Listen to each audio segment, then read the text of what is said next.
and our guest this time is Mr. Bashir Shehu. Mr. Shehu is a legal practitioner and was a member of the Tinubu Support Group media team. That organization is probably defunct now, but a fine morning to you, Mr. Shehu. Thank you so much. Thank you for having me. Indeed.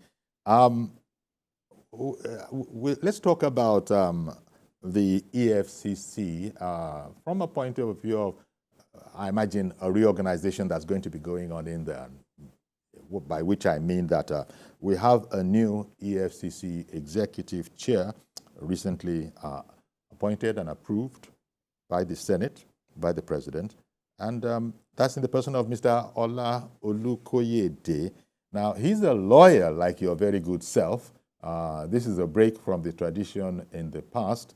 And I thought we might look at what really to expect, the task ahead for, barrister, as we say locally, Olukoyede as the executive chair of the Economic and Financial Crimes Commission. Let me just observe that it's seen as something of a perilous office in the sense that in the entire history of the EFCC, no executive chair has actually completed their tenure. We certainly wish the new EFCC chairman the best of luck, but let's talk about the task ahead for the EFCC. Right. Thank you so much, Uncle Yori. First and foremost, let me say a very big thank you to Mr. President for listening to the yearnings of the people and stakeholders who have been clamoring for change in the operational method of the Commission, who have been yearning for professionalism, improved professionalism of the Commission. I must say, first of all, say something before I go further. Since the appointment of Mr. Olukoyede, there have been arguments left and right, front and back, correct or not correct. But let me say something here. As a very critical stakeholder, a former staff of the Commission, a contributor to anti-corruption strategy, the fight against corruption, I am the sole author of the blueprint that led to the creation of Presidential Advisory Committee Against Corruption, headed by Professor Sage. We have been on this for a long time. There have been an argument in the past since they have been complaining about the inefficiency of the Commission. How do we improve in the operational ethics and etiquette of the Commission? And there have been this argument with respect to who can do better. A lot of people have actually said the police didn't do well, being the former, this didn't do well. Now the President is now aware of the need to do a kind of remedy, emergency operation on the Commission. Let me start by also saying this. The problem of this country largely is corruption, okay? And there's nothing you can do, just time you can achieve not acting, okay? Now, another thing is, foremost in the fight against corruption is the EFCC. And I've said at one time, if we must save this country, we must fight corruption. If we must fight corruption, then we must not compromise on EFCC. Okay? Now, going by what the president has just done, now, the end result of any fight against corruption is to increase deterrence in order to save the economy from being plundered. In any case, if there's no effective deterrence method, a lot of people will improve or will continue to commit corruption. Now, there's this argument that the EFCC cannot be properly so managed unless you have a lawyer who understands what is prosecution. What exactly do we want to achieve?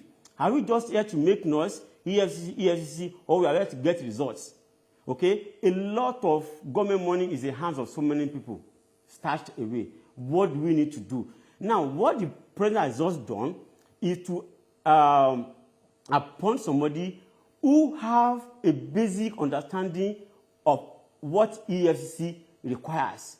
Being in the forefront of that agency before now, who has been the secretary. The position of the secretary is not a small position. For those arguing that it's qualified as not qualified, I don't have to go into that anymore.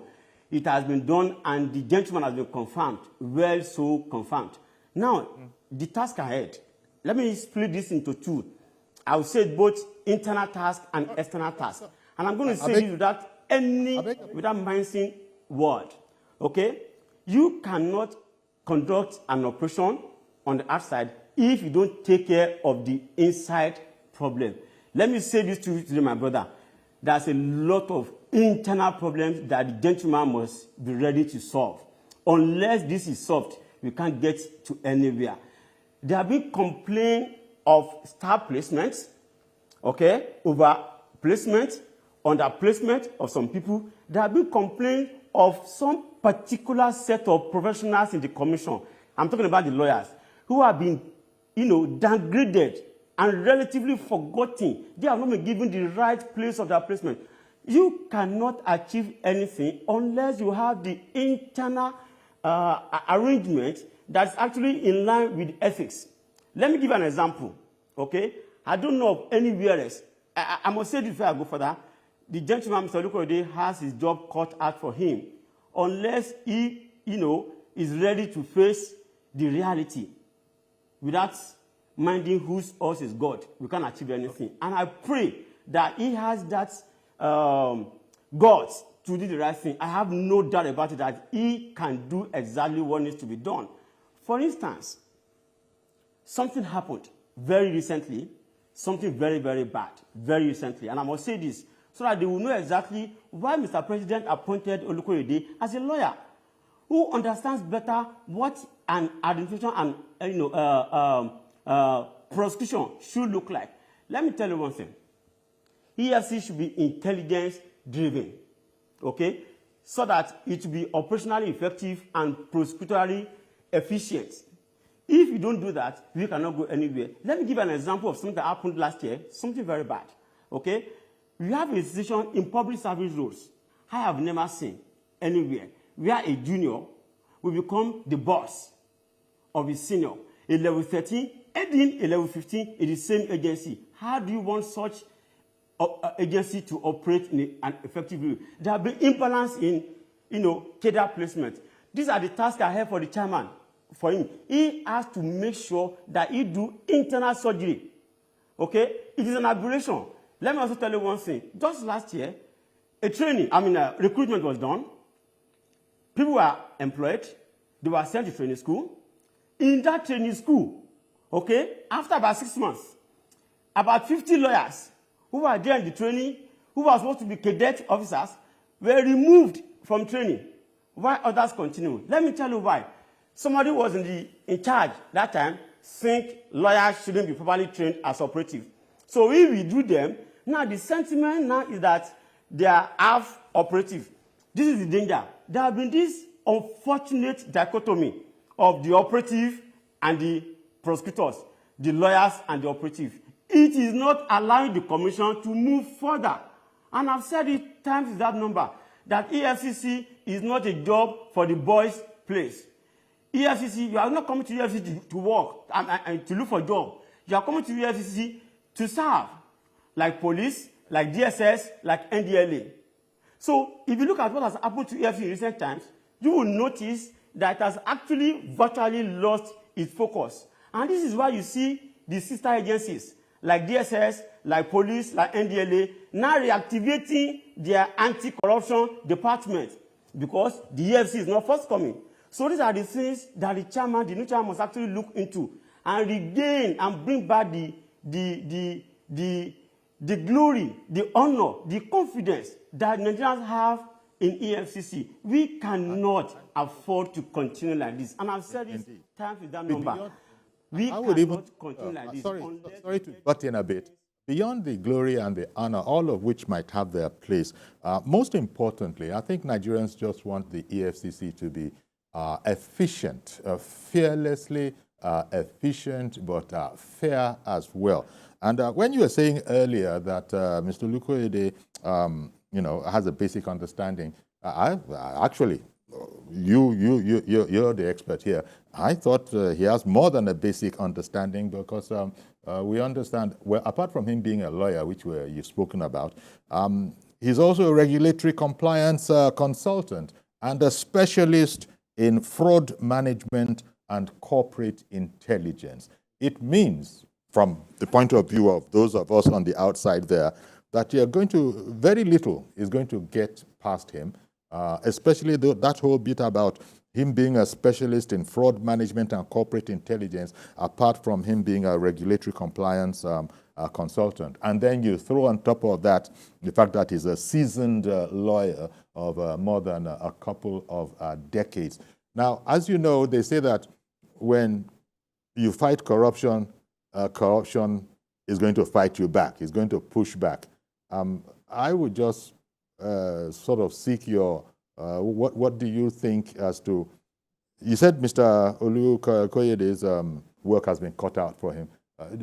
Do you think, he can take that push back? One recalls with a bit of amusement when a similar kind of a question was posed to him in the Senate. He had said that, well, even the distinguished and respected Senate president is actually under investigation. So that would tell you how far one will go, that we don't look at face, we just look at the law here.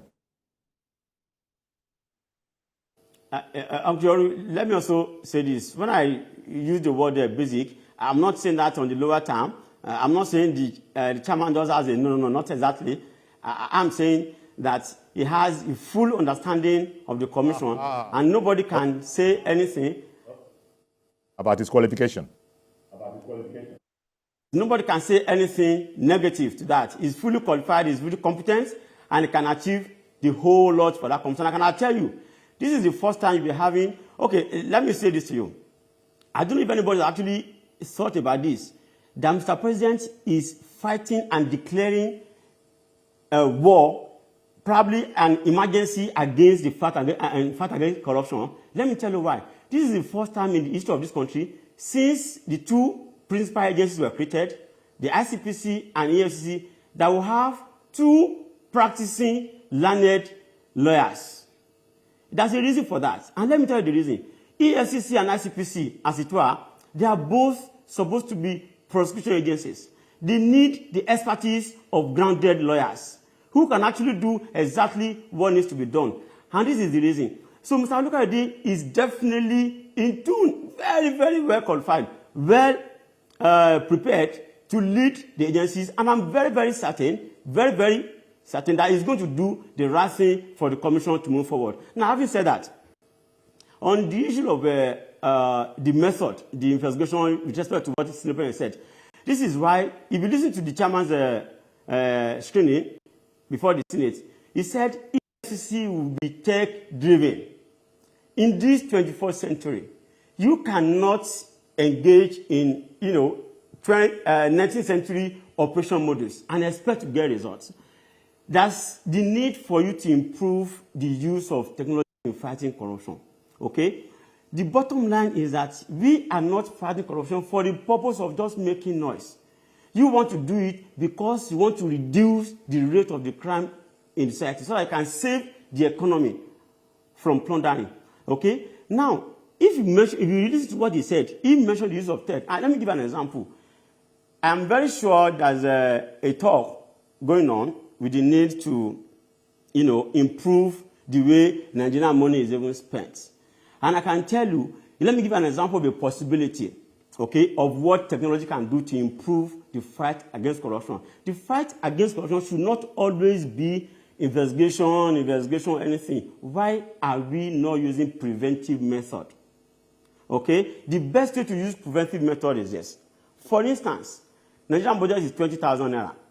Just for example, okay, from the budget office, from the Ministry of Finance, the money will leave Nigerian purse. From the moment it's leaving Nigerian purse, a token is attached to every transfer up to the last minute that the money will be spent. There's no way you can get Nigerian money from Nigerian purse without a trace.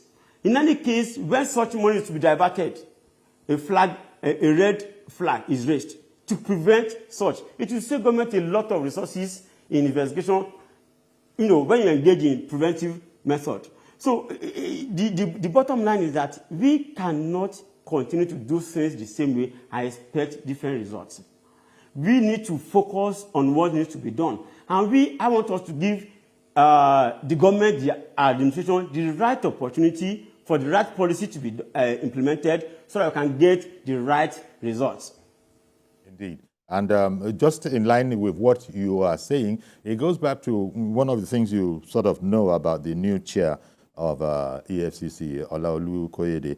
That part of his qualification, him being a regulatory compliance consultant, he's worked in this field. And one of the ways society moves on smoothly is this: everybody complies with the regulations. There are regulatory bodies, there are standards, there are, there are bylaws, there are principles, all of which now Olukoyede is coming in. That has been his field, regulatory compliance. And so he's gonna, I imagine that he's gonna probably be better placed than most in his new role to be able to scrutinize that area, because I imagine that when you broach all these strictures, all these regulatory compliance. I remember there's something like this also in the central bank, where the new guy in charge in central bank, he is jokingly referred to, well, his nickname among his close colleagues is headmaster, because he's going to insist on every last detail being complied with. You're going to cross the T's, you're going to dot the I's,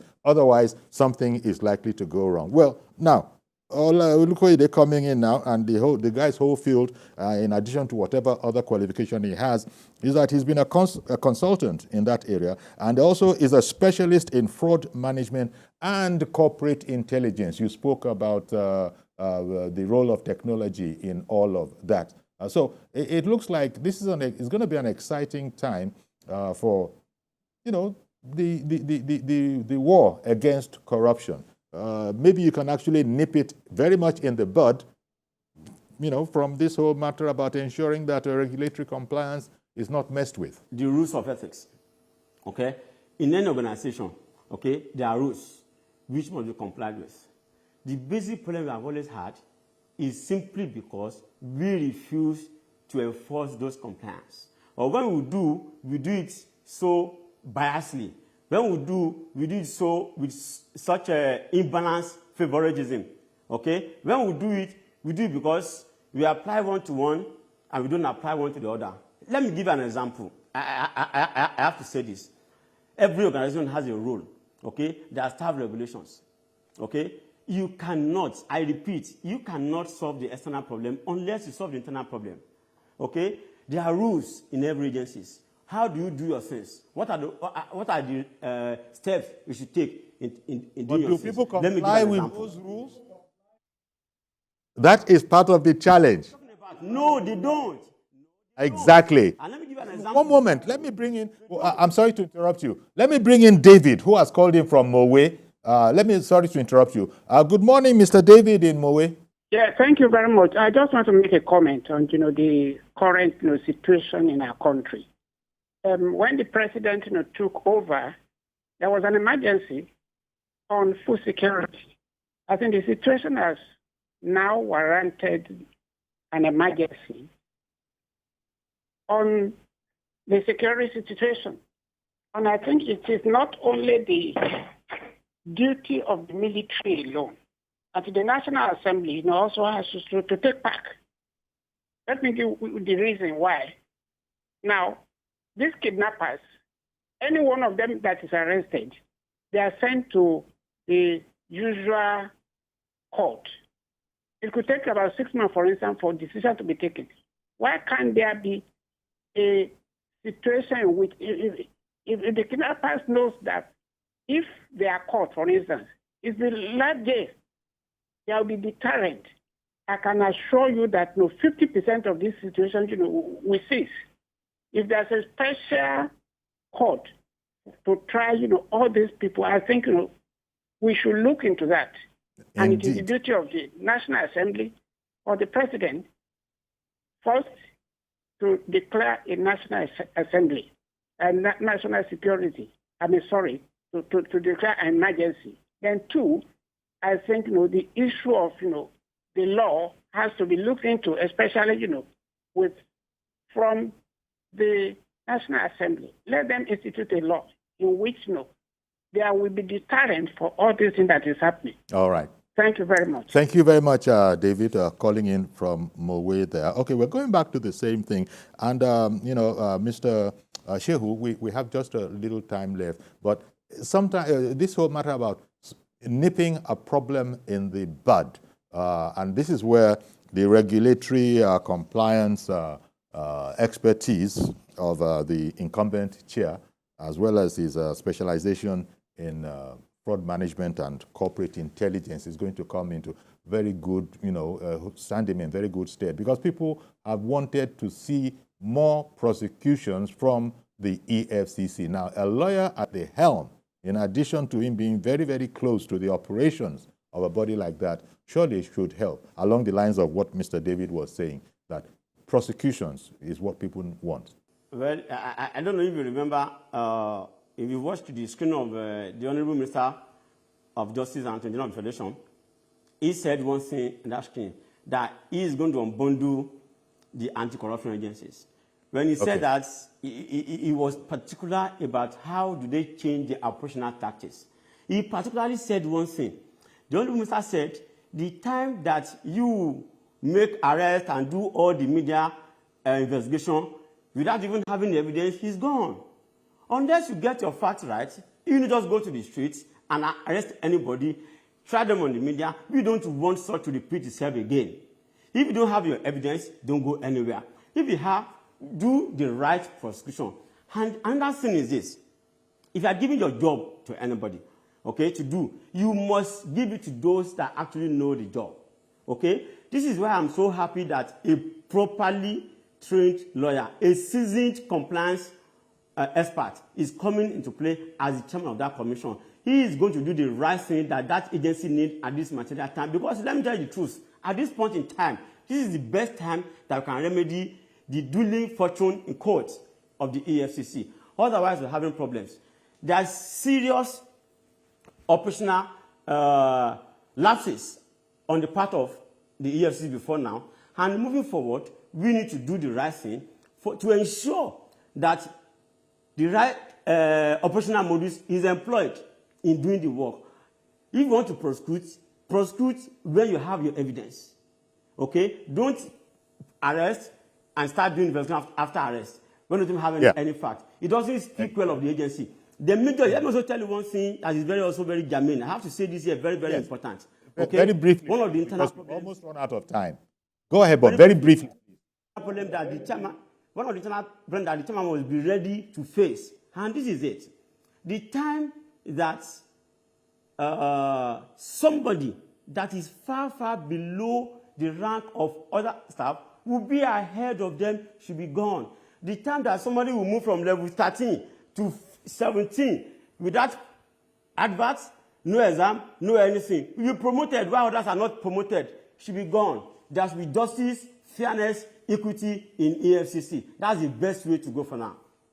And that's a fine place to leave it. And I want to thank you very much, Mr. Bashir Shehu, legal practitioner. And as I said, you used to be a member of the now defunct Tinubu Support Group media team. Really appreciate your coming on our show this morning. Thank you very much. Okay, so that's our program. Thank you for having me. Yeah, our pleasure. So please join us for the next edition, which is on Monday. Do have a great weekend. I am Yori Folarin. Bye-bye for now.